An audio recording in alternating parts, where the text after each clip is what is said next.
Ya Rabbim eyle kömək, mən halı pərişanam. Yazığın gəlsin, doydum mən onsuz bax bu cahana. Dünyam onsuz xaraba, gözüm görməz heç bir kəsi.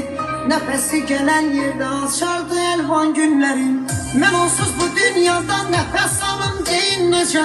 Xarabə otağımda tabut olubdu hər gecə. Açılmaz sabahlarım, qaranlığa qərq olmuşam. Unuda bilmirəm heç, aman vermir xatirələr. Mən çoxdan dəfn olmuşam, sənsiz çox pis yorulmuşam. Cismimdir qalan sənsiz, ruhum kəfən geyib çoxdan. Sənin soyuq qəlbində necə yanıb kül olmuşam. Bir anə olub bitdim, sağalmaz dərdə düçaram. Canımı yandırsam da külüm sənə divanədir. Dağınıq köçəm sənsiz, qəlbim sənsiz döyünmür ki. Əlimi açıb dedim, sil onu qəlbimdən xüda. Sən mənim həyatımı zəlzələ tək titrətmisən. Bacara bilmir ürək, nə səninlə nə də sənsiz. Olmasan da yanımda, eşqin axır damarımda.